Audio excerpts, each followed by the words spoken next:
Bonjour à tous et à toutes, c'est Anne. Je suis très contente de vous retrouver pour faire le point avec moi sur ma deuxième semaine de challenge. Donc, c'est la troisième vidéo de ce challenge de 4 semaines. Donc, si vous n'avez pas vu les deux premières vidéos, je vous conseille d'aller les voir. Je les mettrai en description sous la vidéo. Alors, on est toujours sur notre sujet, comment perdre du poids naturellement sans faire de sport ni de régime. Aujourd'hui, je vais faire un gros focus sur l'alimentation parce que c'est le point le plus efficace pour perdre du poids sans faire de sport. C'est 90% du job. Si vous mettez en place tout ce que je vais vous dire, vous allez maigrir, c'est sûr. Donc, dans cette vidéo, j'ai décortiqué la partie alimentation en 6 actions concrètes et 3 remarques ou précisions. Si vous n'êtes pas encore membre de ma chaîne YouTube, vous pouvez simplement cliquer sur le bouton s'abonner qui s'affiche ou qui va s'afficher bientôt en bas à droite de l'écran pour ne pas manquer la suite du challenge et mes prochaines vidéos. En fait, en alimentation, j'ai 4 grands principes qui sont les suivants. Les calories, on s'en fout. Je compte jamais les calories de ce que je mange. Le gras, c'est bien, mais le bon gras, parce qu'il y a du bon et du mauvais gras. Les produits light, c'est mal. Tout ce qui est light, allégé, 0%, je le fuis comme la peste. Et je fais attention à la quantité et à la qualité des glucides que je consomme. Les glucides, c'est par exemple les pâtes, le pain, le riz, les pommes de terre, le sucre et tout ce qui a un goût sucré. Et toutes mes actions alimentaires découlent de ces 4 principes simples. J'explique en détail dans mes conférences en ligne gratuites pourquoi et comment ces principes-là peuvent vraiment vous aider à perdre du poids de façon durable, sans faire de sport et en mangeant à sa faim, mais ce sont des conférences qui sont assez longues. Alors ici, je vais simplement vous résumer ces 4 principes en 6 actions concrètes et 3 remarques ou précisions. Première action concrète, je ne mange plus de plats cuisinés, des plats déjà préparés de façon industrielle. Ça me permet de mieux contrôler ce que je mange. Parce qu'il faut être conscient que pour une meilleure conservation, pour un coût de production plus faible et pour que leurs produits quand même aient un bon goût malgré des ingrédients de qualité médiocre qui sont utilisés pour réduire les coûts de production, les industriels rajoutent tout un tas d'ingrédients plus ou moins chimiques qui font directement ou indirectement grossir. L'exemple le plus simple à comprendre, c'est l'ajout de sucre dans certaines boîtes de conserve de thon à la tomate ou de petits pois par exemple. Quand vous préparez vous-même du poisson à la sauce tomate ou des petits pois, vous rajoutez du sel, pas du sucre. C'est pas des desserts. C'est pas non plus des plats aigres doux. Regardez simplement la composition et la liste des ingrédients des plats industriels salés que vous trouvez en supermarché et vous allez voir tout un tas d'ingrédients que vous n'auriez jamais rajoutés vous-même si vous aviez eu à préparer le plat vous-même. Ensuite, action numéro 2, je mange en quantité limitée certains féculents comme le quinoa, le sarrasin, les patates douces, les lentilles, les pois cassés, etc. Mais plus trop de riz, de pain, de pâtes. Pourquoi? Comme je vous l'ai dit, je fais attention à la qualité et à la quantité donc des glucides que je consomme. Donc, je mange plus trop de féculents qui ont un index glycémique très élevé, voire élevé ou très élevé. J'ai arrêté les desserts industriels en fin de repas, donc c'est-à-dire tout ce qui est crème brûlée, glace, gâteau, pâtisserie, etc. Pourquoi? Parce que c'est industriel, donc il y a sûrement des ajouts d'ingrédients qui font pas partie de la recette initiale, pour les raisons que j'ai déjà citées, et qui font grossir directement ou indirectement. Et surtout, il y a du sucre et souvent beaucoup de sucre, et il n'y a rien de mieux que le sucre pour grossir quand on se dépense pas beaucoup.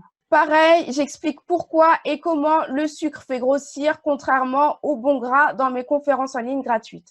Donc maintenant, pour moi, c'est juste un fruit et du chocolat noir à la fin de mes repas. Et quand j'ai envie d'un gâteau, je le fais moi-même avec peu de sucre et des ingrédients à index glycémique bas. Je ne bois pas de boissons sucrées de type jus d'orange, jus de raisin, soda, eau sucrée aromatisée aux fruits, etc. La boisson sucrée, c'est le meilleur moyen pour avaler des tonnes de sucre sans s'en rendre compte. Et je ne consomme pas non plus de produits light, donc pas de soda light, soda zéro. Les édulcorants, donc ce sont les produits qu'on met dans les boissons ou dans d'autres aliments pour qu'ils aient un goût sucré mais sans sucre. Donc les édulcorants, pour faire court, font indirectement grossir par un mécanisme dont je ne parlerai pas ici parce que j'ai envie que cette vidéo reste courte, mais que j'explique dans mes conférences en ligne gratuites qui durent un peu plus longtemps et dans lesquelles j'ai un peu plus de temps pour expliquer les choses. Donc moi, je suis pas diabétique, je ne consomme pas d'édulcorants. Je dis pas que les diabétiques devraient en consommer, mais là, c'est un cas particulier à voir avec son médecin. Donc moi, ce que je bois, ce sont des tisanes ou des infusions sans sucre ou de l'eau avec un petit peu de citron la plupart du temps parce que je trouve que l'eau toute seule, c'est un peu plat. Et pour pas avoir à acheter du citron frais à chaque fois, moi, ce que je fais, c'est que j'achète du pulco citron, mais sans édulcorant et sans sucre.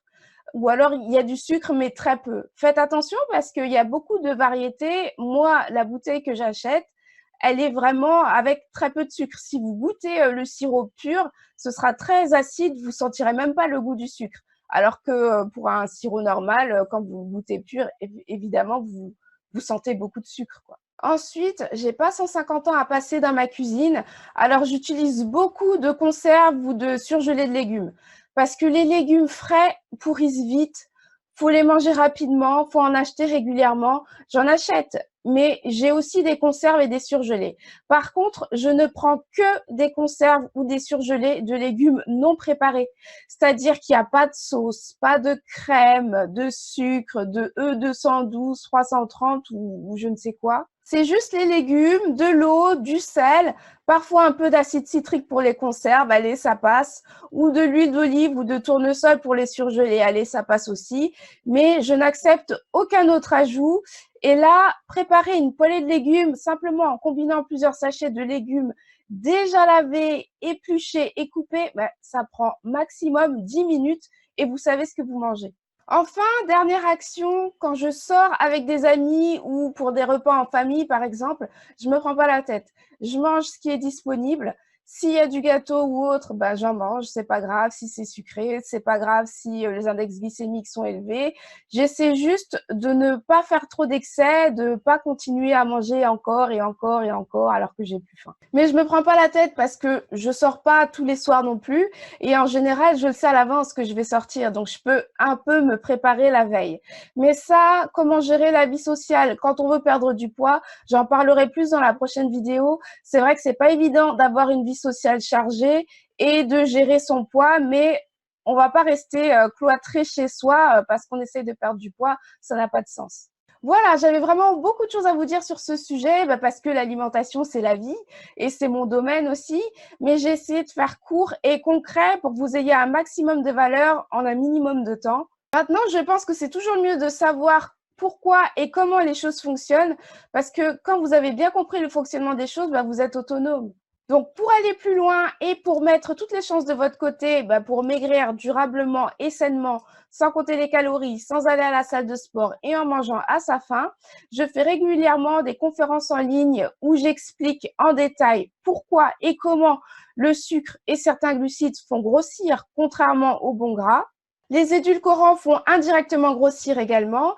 J'explique aussi le mécanisme des hormones qui poussent à manger ou qui font qu'on est tout le temps faim et surtout pourquoi tous vos régimes ont échoué et ce qu'il faut faire pour réellement maigrir et maintenir sa perte de poids. Ces conférences sont totalement gratuites et la prochaine aura lieu bientôt. Je mettrai le lien d'inscription à la conférence en description, donc sous cette vidéo. Inscrivez-vous, réservez une place si ça vous intéresse. Et si vous n'êtes pas disponible à la date indiquée, inscrivez-vous quand même, vous recevrez le replay. Autrement, si vous n'êtes pas inscrit, vous n'aurez pas accès au replay. Maintenant, j'ai 3 remarques ou 3 petites précisions à faire. La première remarque concerne le sucre et les produits sucrés. Donc moi, j'ai pas réussi à éliminer de mon quotidien les jus de fruits, les glaces et les bonbons, etc. du jour au lendemain parce que j'étais accro au sucre. Ceux qui me connaissent peuvent en témoigner. Donc, je suis pas passée d'un seul coup de manger des pâtisseries ou une glace, parfois même les deux, à la fin de chaque repas à juste un fruit. Ou de mettre 3 morceaux de sucre dans mon infusion d'hibiscus à pas de sucre du tout. Et c'est vrai que dans mes conférences en ligne, je ne détaille pas vraiment comment se libérer de son addiction au sucre. Donc, si vous avez besoin d'aide à ce sujet, j'ai un programme d'accompagnement individuel et personnalisé dans lequel j'accompagne des femmes qui galèrent avec leur poids depuis des années et qui ont beaucoup de kilos à perdre. Je les aide à maigrir, donc sans compter les calories et en mangeant à leur faim, avec une alimentation saine et gourmande. Et donc aussi à décrocher du sucre parce que honnêtement, je vois pas comment on peut maigrir sainement sans faire de sport et en mangeant beaucoup de sucre. Ça me paraît compliqué. Donc, si ça vous intéresse, il y aura aussi toutes les informations pour pouvoir me contacter en description sous la vidéo. Ensuite, petite précision sur le chocolat. Je mange du chocolat très souvent, presque tous les jours en ce moment même, mais c'est du chocolat noir à 85% de cacao minimum. Faites attention parce qu'il y a du chocolat noir qui contient peu de cacao et beaucoup de sucre. Donc, si vous adorez le chocolat au lait, essayez vraiment le chocolat noir à 85-90% de cacao. C'est différent, mais c'est bon aussi. Je vous dis ça et pourtant, j'ai toujours détesté le chocolat noir. D'ailleurs, si ma mère écoute cette vidéo, elle doit halluciner. Pour moi, jusqu'à il y a encore 2 mois, c'était chocolat au lait ou rien. Et un jour, mon compagnon a ramené des M&M's à la maison. Et moi, j'ai un gros souci avec le chocolat au lait et surtout les M&M's. Dès qu'il y a un sachet d'M&M's dans mon espace, je suis obligée de l'ouvrir et de finir le paquet. C'est pour ça d'ailleurs que j'en achète plus du tout. Donc là, j'avais ce problème de M&M's à résoudre. Et pour ne pas me jeter sur le paquet et le dégommer en 20 minutes, j'ai décidé d'aller m'acheter du chocolat, mais du chocolat sain. Donc un chocolat noir peu sucré. Et là, je l'ai mangé, je l'ai dégusté en pleine conscience, en prenant mon temps. Et en fait, j'ai trouvé ça bon. C'est plus subtil parce qu'il n'y a pas une tonne de sucre dans le produit, donc il faut réfléchir un peu pour identifier les goûts et les sensations que ça procure. Mais au final, j'ai trouvé ça bon. C'est différent, mais c'est bon quand même. Et en plus, on en mange moins. Moi, j'en mange 1 carré, voire 2 maximum, et ça me suffit. Ce qui est carrément impossible avec du chocolat au lait aujourd'hui encore. Donc, je vous conseille vraiment les chocolats noirs peu sucrés, ceux qui sont à 85-90% de cacao minimum. Enfin, dernière précision, je vous ai mis les menus de ma semaine en description. Donc, il n'y a que 2 repas par jour parce que moi, je ne mange plus le matin depuis plus d'1 an. Mais ce n'est pas obligatoire pour maigrir. Vous pouvez manger le matin si vous avez faim et maigrir quand même. Dans ce cas, pour votre petit déjeuner, s'il vous plaît, pas de boissons sucrées, genre jus d'orange et compagnie, ni de céréales du petit déjeuner hyper sucré. En passant, tout ce sucre, c'est pas bon non plus pour les enfants, hein. Vous pouvez donc prendre un thé ou un café sans sucre ni édulcorant, manger des œufs, vous pouvez aussi manger un fruit entier, genre une pomme, une banane, ou vous pouvez vous faire des smoothies avec des fruits et des légumes comme de la roquette par exemple. J'ai des recettes de granola et de smoothies sains et gourmands que j'ai déjà tournées mais que je n'ai pas encore montées. Je vous les mettrai en ligne bientôt. Donc l'idée générale, c'est d'avoir un petit déjeuner salé ou légèrement sucré mais pas trop. Sinon, c'est le pic de glycémie et la grosse fringale à 10 heures. Voilà pour aujourd'hui. Dans la prochaine vidéo, je parlerai entre autres de comment manger en grande quantité sans grossir et comment faire coïncider perte de poids et vie sociale. Encore une fois, je vous invite vraiment à mettre en place tout ce que je viens de dire. Et si vous avez beaucoup de mal à le faire seul, eh bien, vous pouvez me contacter pour un accompagnement personnalisé. Si vous avez apprécié la vidéo, n'hésitez pas à la liker et à la partager avec quelqu'un que ça pourrait aider. Vous pouvez aussi vous abonner à la chaîne pour ne pas manquer la suite du challenge. Et n'oubliez pas de vous inscrire à la prochaine conférence en ligne gratuite si vous êtes intéressé. Voilà, merci d'avoir regardé cette vidéo et je vous dis à bientôt pour la suite du challenge.